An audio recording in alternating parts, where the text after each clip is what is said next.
Hello friends, నేను శరణ్యాని. ఇవాళ మంచు తాకిన పూలు 56వ భాగం చదువుకుందాము. రాసిన వారు మీనా ముక్తేశ్వర్ గారు. జీవన్ కార్ నడుపుతూ అద్దంలో నుండి సంఘవి వైపు చూస్తూ ఉన్నాడు. మధ్యలో సంఘవి కూడా జీవన్ చూసినప్పుడు అద్దంలో అనుకోకుండా చూస్తూ ఉంది. ఎందుకలా ఇప్పుడు చూస్తున్నారు? ఆ చూపుల్లో అంత ప్రేమ ఎందుకు? ఒకప్పుడు అదే ప్రేమ కావాలని తప్పించిపోయాను. ఆనాడు మీలో మూర్ఖత్వమే ఉంది, కానీ ప్రేమ అనేది ముచ్చుకైనా కనిపించేది కాదు. దాని విలువ నాకు తెలియలేదేమో, తెలియదు. కానీ ఈరోజు ఎందుకు అలా చూపులతో నా మనసు బాధ పెడుతున్నారని మనసులో అనుకుంటున్న సంఘవి అద్దంలోకి చూస్తూ ఉంది. జీవన్ ముఖాన్ని చూడాలనిపిస్తుంది. అతను వేరొకరికి భర్త కావచ్చు, బిడ్డల తండ్రి కావచ్చు. అన్నీ తెలిసిన నా మనసు ఎందుకు ఆ ప్రేమ చూపుల ఉచ్చులో పడిపోతుంది? ఒకప్పుడు నా భర్త, కానీ ఇప్పుడు కాదు కదా. అయినా కూడా నా మనసు అక్కడే ఆగిపోయిందా? నా మనసు నిజం తెలుసుకోలేకపోతుందా? ఎంతోమంది తనని ఇష్టపడ్డానని చెప్పినప్పుడు కూడా తన మనసులో ఏమాత్రం మార్పు రాలేదు. దూర తీరాల్లో ఉండి తన మనసు లోపలి తీరాలను చేరేసరికి అక్కడ ఉన్నది తన భర్త అన్న విషయం తెలుసుకున్న సంఘవి ఎంతో ఆనందపడింది. అమెరికా నుండి ఆగమేఘాల మీద వచ్చి జీవన్ గుండెలో దాగిపోవాలి. తన వంశాన్ని వృద్ధి చేయాలి, అత్తగారి కోరిక తీర్చాలి, తన పుట్టింటికి ఆనందం కలిగించాలని ఎన్నో కలలు కన్నది. నిజానికి తన కలలో అనుకున్నవన్నీ నిజాలయ్యాయి కూడా, కేవలం కలలో. తను వచ్చేసరికి జీవన్ పెళ్లి చేసుకున్నారు. అయినప్పటికీ తన మనసు ఎందుకు మారడం లేదు? సాంప్రదాయాల చక్రంలో చిట్టి పొట్టి అడుగులు వేసి పెరిగిన తనకు అసలు దారి తెలిసినా కూడా గమ్యం చేరని దారి వైపు ఎందుకు నడుస్తుంది? మనసు మారడం లేదు. ఇప్పటికీ తన మనసులో తన భర్తతోనే తను ప్రేమను పంచుకుంటుంది. అది తప్పో ఒప్పో తెలియదు. అయినా ఒకరికి భర్త అని తెలిసినా కూడా నా మనసులో ఆయనకు స్థానం అలాగే ఉంది. అవును, మరొకరికి స్థానం ఇవ్వని తన మనసులో ఉన్నది తన భర్తే కదూ. ఆయన మనసును తన మనసులోకి రప్పించి తన ఆనందాల కలల ఊహల ఉయ్యాలలో పరవశిస్తూ ఉన్నది. ఇవన్నీ లోతుగా తెలుసుకోవడానికి ఆ దేవుడు నన్ను మానసిక వైద్యురాలుగా నిలబెట్టాడా ఏమిటో అంతా చిత్రంగా ఉంది. ఇలా మానసిక డాక్టర్గా ఉన్నవారి కొందరిని చూసింది తనకు పరిచయమైన వారు ఆ వృత్తిలో అలా నిమగ్నం అయిపోయి తమకంటూ ఒక జీవితం అనేది లేకుండా ఉన్నవారే కనిపించారు. అది మానసాదేవి గారు కావచ్చు, మార్గరెట్ గారు కావచ్చు, ఆ మధ్యన అమెరికాలో పరిచయమైన మరొక డాక్టర్ గారు కావచ్చు. నేను కూడా వాళ్ళ వరుసలోనే నిలబడాలా? ఒంటరిగా ఈ జీవితాన్ని ఇలాగే అని అనుకుంటున్న సంఘవి కళ్ళల్లో నీటి ముత్యాలు వజ్రాల మెరుస్తూ ఉన్నాయి. అద్దంలో నుండి సంఘవి కళ్ళల్లో నేను నీటి ముత్యాలు చూస్తున్న జీవన్కి తన కళ్ళల్లో కూడా వెంటనే ముత్యాలు వెలిశాయి. శారీరక సంబంధం కోసం ఒకప్పుడు తప్పించిపోయిన జీవన్ ఈనాడు తన మనసులోనే సంఘవి మనసును ప్రేమిస్తున్నాడు, శరీరంతో సంబంధం లేకుండా. అందుకే అప్పుడప్పుడు సంఘవిని చూసుకోవాలని ఎవరికి తెలియకుండా ఆమెను చూసి వెళ్ళిపోతున్నాడు దూరంగా. అది తప్పే కావచ్చు, కానీ తన మనసును తన శరీరాన్ని మొట్టమొదటిసారిగా పరవశానికి గురి చేసిన పవిత్రమూర్తిని అలా చూడాలి అనిపిస్తుంది. ఎన్నోసార్లు తన మూర్ఖత్వానికి తిట్టుకున్నాడు తనను తానే. శారీరకంగా ఒకటయ్యేటప్పుడు ఆమె కష్టపడుతున్న విధానం తెలిసి కూడా ఆమెకు ఏది ఇష్టమో తెలుసుకోకుండా వెర్రితనంగా తనకు మరింత ఆనందం కలిగే దారి చూసుకున్నాడే కానీ ఆ ఆనందాల దారిలో కూడా పరవశంతో కూడిన పులకరింతలు ఉన్నాయా లేవా అన్న భావన లేకుండా భార్యను ప్రేమగా చూడకుండా ఆమెతో సంగమించేవాడు. ఇటువంటి మాటలు మాట్లాడుకోవడం తప్పు కాదేమో.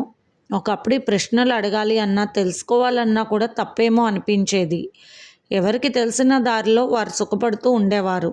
అందుకని ఇలాంటి మూర్ఖత్వాలు ఉన్న రూపాలు తయారయ్యాయి. ఎంతోమందికి విషయం గురించి జ్ఞానం తెలియాలని అనిపిస్తూ ఉంటుంది. ఎందుకంటే ఆ విషయంలో నేను అజ్ఞానంగా ఉన్నాను అని జీవన్ ఎంతో బాధపడుతున్నాడు. నాడు ఎంతో గొప్ప వ్యక్తిగా ఎదిగిన అతను ఎన్నో సంపదలు, ఎంతో ఆనందం అన్నీ ఉన్నా కూడా ఆయనకు మానసిక సంతృప్తి లేదు.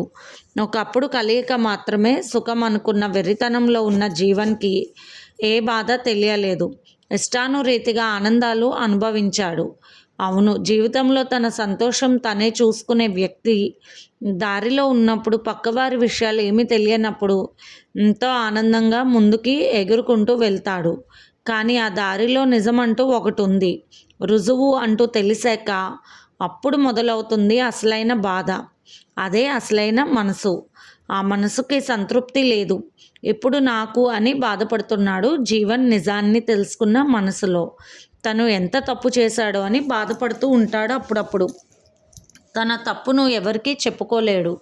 తను తప్పు చేశానని ఒప్పుకున్న తన తప్పును తాను తెలుసుకున్నాడు అని మనసు విప్పి చెప్పుకోవాల్సిన తను సంఘవికి దూరమైపోయాడు. ఈనాడు సంఘవి కళ్ళల్లో ఇంత ప్రేమ కనిపిస్తుంది, కానీ ఆమె అమెరికా వెళ్ళినప్పుడు ఆమె కళ్ళల్లో ఏమాత్రం ఆ భావాలు తనకు కనిపించలేదు. అందుకే తనకంటూ ఒక ఆశయం ఉంది. ఆ ఆశయానికి తోడు అవసరం.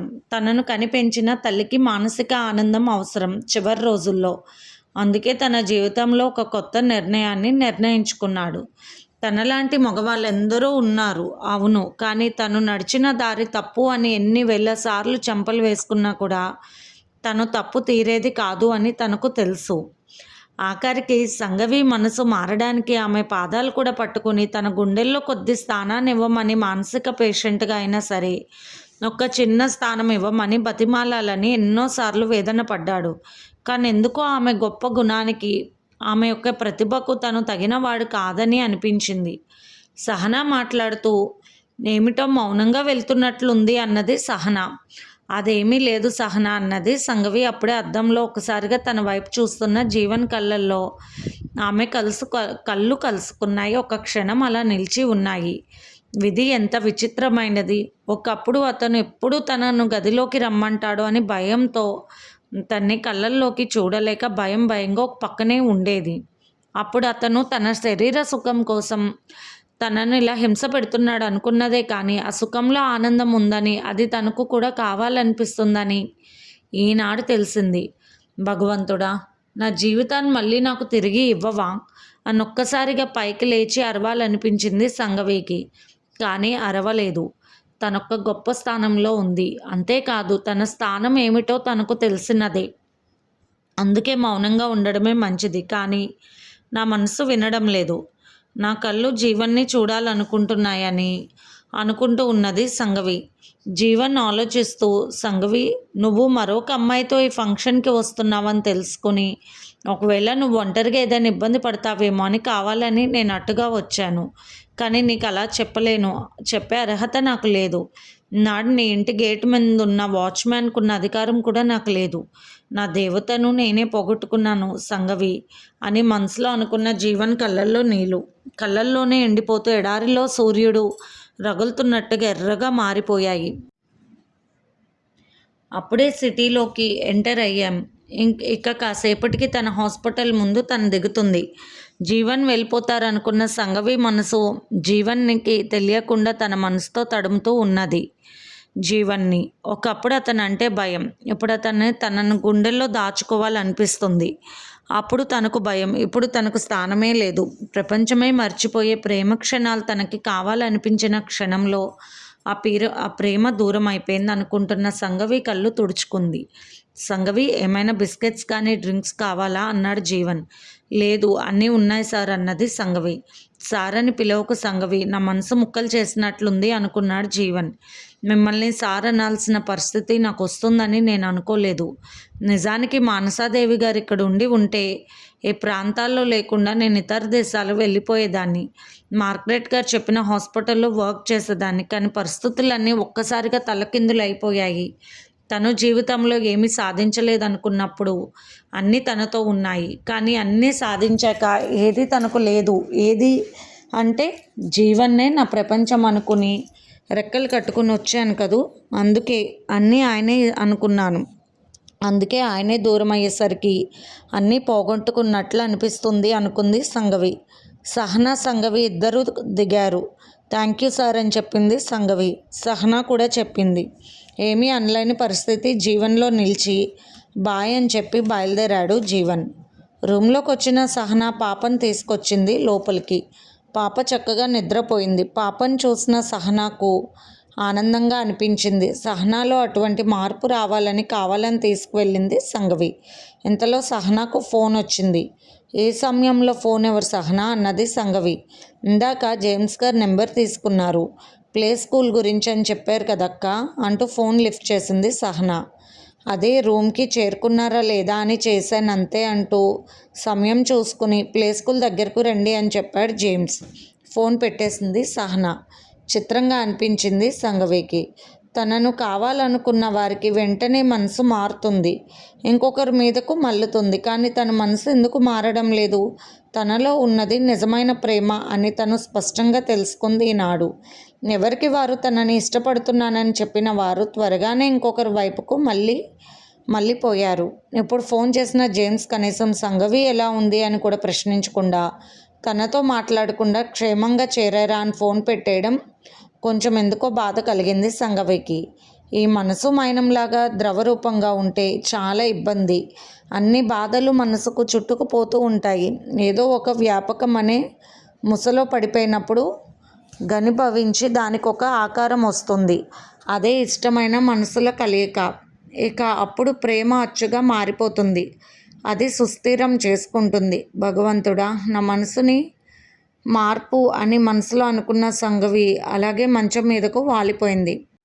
పాప పడుకుందా అంటూ ఫోన్ చేసి మాట్లాడి పడుకుంది సంఘవి. సంఘవికి నిద్ర రావడం లేదు. గమనిస్తూనే ఉన్నది. జీవన్ గారితో మాట్లాడినా, ఆయనతో ప్రయాణించిన రాత్రి తనకు నిద్ర ఉండడం లేదు. అది తనకు తెలుస్తుంది. వెర్రి మనసులో ఎన్నో కోరికలు వెల్లుతున్నాయి. మన కోసం మనసులో చోటుందా అని అడిగిన వారిని సులభంగా కాదు అని చెప్పేయగలిగింది తను. వారి గురించి మరొక ఆలోచన కూడా లేదు. కానీ తనను ఎన్నో విధాలుగా ఇబ్బంది పెట్టిన జీవన్ మీదకు తన మనసు అలా ఉండిపోతుందని చిత్రంగా నవ్వుకుంది సంఘవి. అది భార్యాభర్తల బంధానికి ఉన్న విలువ కాబోలు. పెద్దవాళ్ళు చెప్పే కొన్ని వేద మంత్రాలకు కనపడని అర్థాలు కావచ్చు. సాంప్రదాయాలకు తన మనసు నమూనా కావచ్చని అనుకున్న సంఘవి అలాగే నిద్రలోకి జారిపోయింది. సంఘవి వస్తున్న పేషెంట్ వైపు చూస్తూ ఉంది. ఒక అమ్మాయిని చాలా బలవంతంగా తీసుకొస్తున్నారు. ఆమె చేతిలో బిడ్డ కూడా ఉంది. వాళ్ళ పెద్దవాళ్ళు వచ్చి ముందే చెప్పడంతో సంఘవికి విషయం తెలుసు. చూచాచాయిగా ఎంతో పద్ధతిగా సంతోషంగా ఉండి అత్తగారింట్లో పుట్టింట్లో కూడా ఏ ఇబ్బంది లేని కీర్తన ఈ విధంగా పిచ్చి పట్టిన దానిలా అయిపోయిందని నా కుటుంబ సభ్యులందరూ బాధపడుతున్నారు. కానీ కాన్పు జరిగినప్పటి నుండి అలా తయారైందని చెబుతున్నారు. ఆమెను పట్టుకుంటున్నా కూడా కోపంగా చూస్తుంది కీర్తన. నా బిడ్డను ఎవరైనా ముట్టుకుంటే మర్యాదగా ఉండదు అని చెప్పింది. విషయం అర్థమైపోయిన సంఘవి కూర్చోండి కీర్తన అన్నది. అందరూ ఒకసారి బయటకు వెళ్ళండి అని చెప్పింది. పాపను ఎత్తుకున్న కీర్తన అలాగే బెదురు చూపులు చూస్తుంది. నా పాపను మీరు ఇమ్మన్నా నేను ఇవ్వను. మీరు డాక్టర్ గారు అయినా నాకేం భయం లేదు. మీరేం చేసినా నాకు ఇష్టమే. ఇంజెక్షన్ చేస్తారా ఏమిటి అంటూ కోపంగా చూస్తూ ఉంది కీర్తన. చూడండి, మీరు అమ్మ అయితే మీ పాపను ఎవరు తీసుకెళ్తారు? పాపలను రక్షించేది అమ్మ కదూ. అమ్మ దగ్గర నుంచి పాపను విడతీయడం ఎవరి వల్ల కాదు. అలా మీరు ఎందుకు అనుకుంటున్నారు అన్నది సంఘవి. మీకు తెలియదు, నా పాపను ఎత్తుకుపోతారు. పిల్లలకు రక్షణ లేదు. అలా ఎత్తుకెళ్తే నేను బాగా ఏడుస్తూ చెబుతున్న కీర్తన మాటలకు అలాగే చూస్తూ ఉంది సంఘవి. ఆ అమ్మాయి కళ్ళు లోతుకుపోయి ఆహారం కూడా లేక కలగా ఉండాల్సిన పచ్చి బాలింత్రాలి ముఖం పాలిపోయినట్లు కనిపిస్తూ ఉంది. కీర్తన వాళ్ళ అమ్మగారిని మాత్రం లోపలికి రానిచ్చారు. కీర్తన, ఏమిటి నువ్వేమీ తినకపోతే పాపకు పాలు ఎలా వస్తాయి? అలా చూడు, పాలు చాలక పాపాయి సన్నగా ఉంది. ఆ ఫోటోలో పాప వైపు చూడు, ఎంతో బొద్దుగా ఉంది, ముద్దొస్తుంది. నిన్నెవరు తినమని చెప్పలేదా? పాపాయికి పాలు ఉండవన్న సంగతి చెప్పలేదా అని ప్రేమగా చెబుతూ ఆ ఫోటో వైపు చూపించింది సంఘవి. అవును, ఆ పాప చాలా బాగుంది. కానీ నేను తింటూ పాప వైపు చూడకపోతే ఎవరైనా ఎత్తుకుపోతే అన్నది ఒక రకంగా చూస్తూ కీర్తన. సిస్టర్కి సాగి చేయడంతో వచ్చి చిన్నగా ఇంజెక్షన్ చేశారు కీర్తనకు. ఆమెను తీసుకెళ్ళి ఆ బెడ్ మీద పడుకోబెట్టండి అని చెప్పింది సంఘవి. అక్కడున్న మిషనరీ వైర్లు ఆ అమ్మాయి తలకు అమర్చారు. ఒక చిన్న కరెంట్ టెస్ట్ పెట్టి ఆ విషయాన్ని గ్రహిస్తూ నోట్ చేయమని సిస్టర్ని పెట్టి బయటకు వచ్చింది సంఘవి. పాపాయిని ఎత్తుకున్న ఆమె వైపు చూసి, చూడమ్మా, మీ అమ్మాయిలో మార్పు ఎలా వచ్చింది? ఒకవేళ ఆమె అత్తింటి వారు పైకి నటిస్తున్నారేమో. వాళ్ళు ఎలాంటి వాళ్ళు మీకు తెలియదు కదా. ఆమె ఎందుకంత భయపడిపోయింది అన్నది సంఘవి. లేదమ్మా, ఇంకా వాళ్ళ ఇంట్లో మా దగ్గర కన్నా ఆనందంగా ఉంటుంది. వాళ్ళ అత్తగారు బాగా చూసుకుంటుంది. మామగారు చాలా చక్కగా చూస్తారు. ఇక భర్త అయితే క్షణం కూడా అమ్మాయిని వదిలి ఉండే తత్వం కాదు. ఆ ఇంట్లో ఏమీ జరగలేదు. పెళ్లి చూపులకు వచ్చినప్పుడు ఒకరికొకరు ఇష్టపడ్డారు. కాసేపు మా అల్లుడు గారు అమ్మాయి మాట్లాడుకున్నారు. సంతోషంగా పెళ్లి చేసుకున్నారు. ఆనందంగా 4 ఏళ్ళు కాపురం చేశారు. ఇప్పుడు లేటుగా వచ్చింది ఈ అమ్మాయికి ప్రెగ్నెంట్ సమయంలో కూడా అందరితో బాగానే ఉంది. సడన్గా కాన్పోయిన తర్వాత ఇలా ప్రవర్తిస్తుందని కలతడుచుకుంటూ చెబుతున్న తల్లి ముఖంలోని బాధను చూసి తిండి కూడా తింటున్నట్లు లేదు కదమ్మా అన్నది సంగవి. అసలు ఎక్కడమ్మా, సరిగ్గా తినదు. పాప వైపు చూసుకుంటూ ఉంటుంది. ఎవరో ఏదో చేసేస్తారన్న భయం ఎందుకు వచ్చిందో తెలియదు. అంత బాధ అని బాధపడి తలపట్టుకున్నారు మంగమ్మ గారు. కాన్పులో కొందరికి ఇలా హార్మోన్స్ ప్రాబ్లం వల్ల వస్తూ ఉంటాయి. దాని గురించి ఇబ్బంది లేదు, కానీ అమ్మాయి చిన్నప్పుడు కానీ పెరిగాక కానీ ఇంకెప్పుడైనా కానీ వేరే విషయాల పట్ల విపరీతంగా భయపడడం కానీ, అందువల్ల ఆమెకు ఏదైనా జబ్బు చేయడం వల్ల కానీ ఇంకేదైనా సమస్యలు అనుభవించిందా కీర్తన అని అడిగింది సంగవి. అవునమ్మా, మీరంటే మర్చిపోలేని విషయం గుర్తొచ్చింది. కీర్తన చిన్నతనంలో కీర్తన వాళ్ళ చెల్లెలు గీత ఉండేది మాకు. మేము పిల్లలతో ప్రయాణించడానికి బయలుదేరాం. ట్రైన్ రావడం లేట్ అయ్యేసరికి అందరం రైల్వే స్టేషన్లో కింద పక్కలు పరుచుకుని రెస్ట్ తీసుకుంటున్నాము. ఎందుకంటే ట్రైన్ తెల్లవారుజాముకి వస్తుందని అనౌన్స్ చేశారు. ఆ సమయంలో నా చిన్న కూతురు గీతను ఎవరో ఎత్తుకుపోయారు. ఆ పాప కనిపించలేదు. అప్పుడు కీర్తన కూడా మెంటల్గా ఎటు చూసిన గీత అంటూ గందరగోళం చేసేది. హాస్పిటల్లో చూపించి మంచి మందులు వాడిన తర్వాత 1 సంవత్సరానికి కాబోలు మనుషుల్లోకి వచ్చింది. అప్పుడు కీర్తనకు 5వ సంవత్సరం ఉంది అంతే అన్నారు ఆశ్చర్యంగా మంగమ్మ గారు. అవును, 5 ఏళ్లే కావచ్చు, ఇంకా చిన్న వయసు కావచ్చు, కానీ చిన్నతనంలో వారికి మానసికంగా కలిగిన భయంకరమైన వేదన ఎక్కడికి పోదు. బాలింత శరీరం పచ్చిగా ఉంటుంది. ఎన్నో హార్మోన్ల మార్పుల వల్ల శరీరం ఒక రకమైన బలహీనంగా నిస్సృత్తుగా ఉంటుంది. రక్తం తగ్గి ఉంటుంది. అటువంటప్పుడు బలహీనమైన ఆలోచనలు, భయపడిన సంఘటనలు, మరింకా ఏవేవో వస్తూ వారిని మానసికంగా డిస్టర్బ్ చేస్తూ ఉంటాయి. కొందరు ఆలోచనలను వెంటనే పక్కకు నెట్టి ధైర్యంగా ఉంటారు, కానీ కొందరు మాత్రం ఆ ఆలోచనలు పట్టుకునే అదే ఆలోచనలోకి వాళ్ళు వెళ్ళిపోతారు. అందువల్ల ఇటువంటి మానసికమైన మార్పు వస్తుందని చెబుతున్న సంగవి వైపు ఆశ్చర్యంగా చూశారు మంగమ్మ గారు. మరి ఇప్పుడు ఎలా అమ్మా అన్నది బాధగా మంగమ్మ. ఉన్న విషయం చెప్పారు కాబట్టి మనం దీన్ని సరిచేసుకోవచ్చు. ఏమీ కాదు, నేను ట్రీట్మెంట్ ఇస్తాను. అందుకు హిప్నటైజ్ చేసే డాక్టర్ గారి సహాయం కూడా కావాలి. ఆయన సహాయంతో కీర్తనను వెనుక కాలంలోకి తీసుకువెళ్ళి అక్కడ విషయాన్ని సరిచేయాలి. ఇప్పుడున్న కీర్తనకు మానసిక ఆరోగ్యం చేకూరుతుంది. కానీ ప్రస్తుతం కీర్తన ఉన్న పొజిషన్లో అన్ని రకాల వైద్యాలు చేయలేం. ధైర్యంగా అందుకని కొన్ని మాత్రం పాటిస్తూ చిన్నగా ప్రయత్నిస్తూ తర్వాత ట్రీట్మెంట్ ఇవ్వాల్సి వస్తుందని చెప్పిన సంగవి గారికి, తప్పకుండా మీ గురించి చాలా గొప్పగా చెప్పుకుంటున్నారమ్మా, అందుకే ఇక్కడికి తీసుకొచ్చామని చెప్పారు మంగమ్మ గారు. కీర్తనకి ఇంకెవరితో ఎవరైనా తోబుట్టులు ఉన్నారా అని అడిగింది సంగవి. అవునమ్మా, గీత తప్పిపోయినప్పుడు నేను గర్భిణీతో ఉన్నాను. బాబు పుట్టాడు. వాడు ఉద్యోగం చేసుకుంటున్నాడని చెప్పారు మంగమ్మ గారు. అది ఒక మంచిదే. మీ అబ్బాయిని అప్పుడప్పుడు ఫోన్ చేసి మాట్లాడమని చెప్పండి కీర్తనతో. నేను తనకు కౌన్సిలింగ్ ఇస్తాను. దాని ప్రకారం మీరు ఆమెకు మందులు, భోజనం అన్నీ కూడా ఇస్తూ ఉండండి. శరీరం కాస్త బలం చేకూరాక తర్వాత మన ప్రయత్నం మనం చేద్దాం. కానీ ఈ విషయం అంత పెద్దదేం కాదు, ఊరికే తగ్గిపోతుంది. ఒక్కొక్కరికి వారం రోజుల్లో సరైన వాళ్ళు ఉన్నారు. కంగారు పడకండి. బాలింతరాలంటే హార్మోన్స్ డిఫెక్ట్ వల్ల వస్తాయి చాలా ప్రాబ్లమ్స్. అవి తీవ్రం కాకుండా మనం వాడే మందుల వల్ల సరిచేస్తూ మానసికంగా ఆమెను కౌన్సిలింగ్ చేస్తూ ఇప్పుడున్న బిడ్డపై పూర్తి ప్రేమను నిక్షిప్తం చేసేలాగా ఉన్న కుటుంబం సభ్యులపై తన మనసు మళ్ళేలా ప్రయత్నిద్దామని చెప్పింది సంగవి. ఏమోనమ్మా, ఒక హాస్పిటల్కు తీసుకువెళ్తే రకరకాలుగా చెప్పారు. హాస్పిటల్లో చేర్చమన్నారు, ఇంకా ఏవేవో చెప్పారు. కరెంట్ ట్రీట్మెంట్ ఇవ్వాలన్నారని భయంగా చెప్పింది ఆమె. అదేమీ అక్కర్లేదు. కరెంట్ ట్రీట్మెంట్ అయినా చాలా తక్కువ మోతాదులో వారు భరించగలిగే స్థాయిని బట్టి మనం ఇస్తూ ఉంటాము. అందువల్ల వారికి ఇబ్బంది ఉండదు. భయపడకండమ్మా అన్నది సంగవి. పేషెంట్ పరిస్థితి పూర్తిగా ఎక్స్రేలు, స్కానింగ్లో టెస్టింగ్ వల్ల అర్థమయ్యింది సంగవికి. సంగవి కీర్తనకు కౌన్సిలింగ్ ఇచ్చింది. కీర్తన, నువ్వేమీ తినకపోతే పాపకు పాలు ఎలా వస్తాయి? చూడు ఎంత సన్నగా ఉందో. పాపను అలా బలంగా చేయాలంటే నువ్వు బాగా తినాలి కదూ అంటూ బుజ్జగించిగా చెప్పింది. ఆ తర్వాత మంగమ్మ గారు అన్నం తినిపిస్తుంటే చక్కగా తినేసింది కీర్తన. పాలిస్తూ పాపకు, నిజమే మీరు చెప్పేది, పాలు చక్కగా తాగుతుంది పాప. ఏడవకుండా అంటున్న కీర్తన వైపు చూసి నవ్వింది సంగవి. ఎటువంటి రోగమైనా మాతృహృదయం భరిస్తూ సహిస్తుంది. బిడ్డ కోసం అన్ని విషయాలను దాటుకుంటూ పయనిస్తుందని తెలుస్తుంది ఎప్పటికప్పుడు అని అనుకుంది సంగవి. అలాగే ఆమెకి ఇవ్వాల్సిన మందులు జాగ్రత్తగా ఇవ్వాలి. ఆమెను ప్రేమగా చూసుకోండి. ఒక్క చోట కాకుండా మీ కుటుంబ సభ్యులు అందరూ కూడా ఒకే చోట ఉంటూ ఆమె మనసు ఎప్పటికప్పుడు ఆనంద పెడుతూ భయపెట్టకుండా బాధ్యతగా పట్టించుకోండి. ప్రతి ఒక్కరూ ఎవరు ఎంత ప్రేమను చూపించగలరో అంత ప్రేమను పంచండి. ఆమెకు నమ్మకాన్ని కలిగించండి.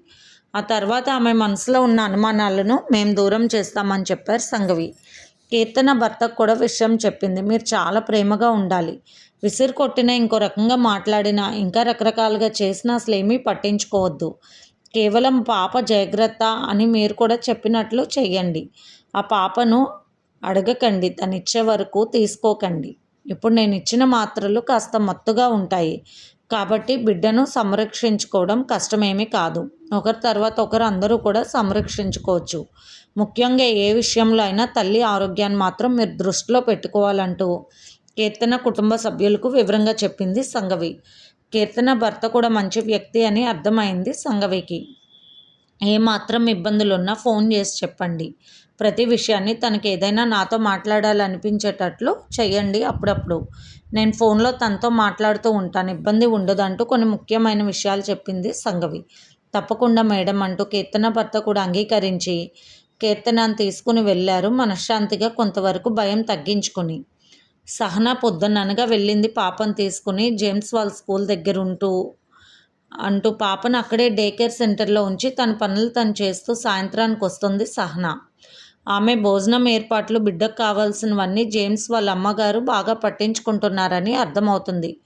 కొన్ని రోజులు గడిచిపోయాయి. అలవాటైపోయింది సహనాకు. ఆ విషయానికి మరింత ఆనందం కలిగింది సంగవికి.